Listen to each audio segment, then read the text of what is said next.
सादर नमस्कार। जेपी ने कहा था पार्ट 49 में आज मैं भूदान ग्रामदान आंदोलन के संदर्भ में बात करना चाह रहा हूँ। लोकनायक जयप्रकाश नारायण ने भूदान आंदोलन जब शुरू हुआ था तब उन्होंने कहा था कि हम इसमें भूमि समस्या कैसे सुलझेगी, इस तरह दान मांगते फिरेंगे तब तो सैकड़ों वर्ष लग जाएंगे। किंतु मैं बारीकी से देखता रहा हूँ, विनोबा जी से भी मिला, उनके साथ कई चर्चाएं हुई। इसके पीछे उनकी मूल कल्पना क्या है यह समझ लेना चाहिए। इसलिए मैं गया जिले में सबसे पहले घूमा। 7 दिनों में 7.5 एकड़ भूमि मुझे भूदान में मिली। मेरी समझ में आ गया और मैं इस आंदोलन में कूद पड़ा। भूदान जग काफ़ी बड़ी आलोचनाओं का शिकार रहा। बहुतों ने इसके माथे पर सफलता का टीका लगाया, बहुतों ने उसका मखौल भी उड़ाया। मुझे इन दिनों पर कुछ यह नहीं कहना है, लेकिन मैं यह जरूर कहना चाहता हूँ कि भूदान आंदोलन की करामात उसकी सारी भूलों और सफलताओं के बावजूद निसंदेह उल्लेखनीय है। सामाजिक जीवन के दायरे में उसने अहिंसा के सक्षम तरीकों को प्रकट किया है। यह ठीक है कि न इसके द्वारा देश की भूमि समस्या जैसा बड़ा प्रश्न हल हो पाया और न इसकी तुलना में भूमिहीनों को छोटा मसला हल हुआ है। भूदान ने भूमिहीनों के लिए जो भी कुछ किया है वैसा और कोई नहीं कर सकता। आंदोलन ने भूमिहीनों के लिए दूसरे अपेक्षा कुछ अधिक ही किया है। जमीनों का पुनर्वितरण कितना महत्वपूर्ण काम, इसका बोध किसी दूसरे को नहीं है, मैं नहीं जानता, किंतु मेरे लिए इसके लिए बहुत महत्व था, आज भी है।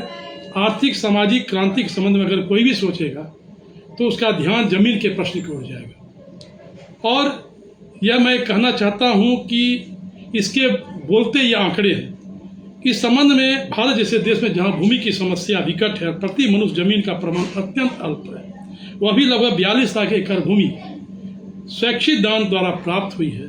उसमें से 12 लाख एकड़ भूमि का देश भर में फैले 4,60,000 भूमि परिवारों का वितरण हुआ है।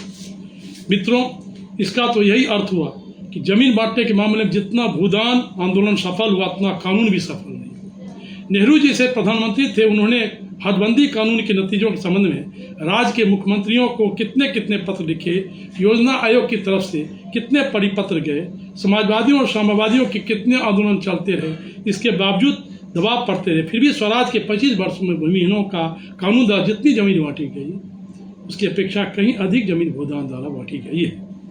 और मैं समझता हूं कि आज भूमिहीन हदबंदी के कानून से सरकारी प्रति जमीन के बंटवारे की बात नहीं करता, किंतु हदबंदी जमीन के कानून के अंतर्गत भूमि मालिकों से लेकर भूमिहीनों को आज कितनी जमीन दी गई इसकी बात करता हूँ। इस तरह देखेंगे तो गुजरात के कानून द्वारा मात्र 8,000 एकड़ जमीन मिली, उसमें से 6,000 एकड़ बांटी गई, जबकि भूदान द्वारा गुजरात में 50,000 एकड़ लगभग जमीन बांटी जा चुकी है। महाराष्ट्र में हदबंदी कानून के अंतर्गत लगभग 1.25 लाख एकड़ जमीन प्राप्त घोषित हुई, उसमें से मात्र 25,000 एकड़ जमीन बांटी जा सकी है, जबकि वहाँ पर भूदान द्वारा 1,06,000 एकड़ भूमि बांटी जा चुकी है।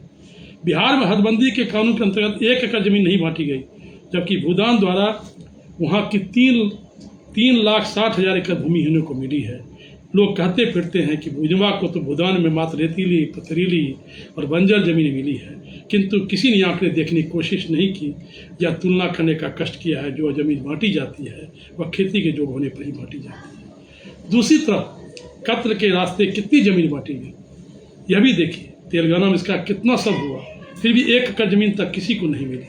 नक्सलवादी आंदोलन में कितना खून खराबा हुआ, फिर भी किसी के हाथ में जमीन नहीं आई। इस तरह जमीन के बंटवारे में कानून कत्ल की अपेक्षा करुणा का मार्ग अधिक सफल हुआ है।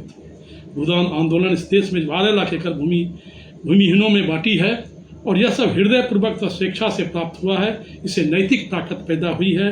देश में चारों ओर तोड़ने वाली ताकतें काम कर रही है, तब एक जोड़ने वाली ताकत बनती है। मित्रों, आज इतना ही, फिर हम कल मिलेंगे इसी भूमिहीन के सवाल पर, इसी समाज परिवर्तन का जो ठोस कार्यक्रम उस पर संदर्भ में बात करेंगे। सादर नमस्कार।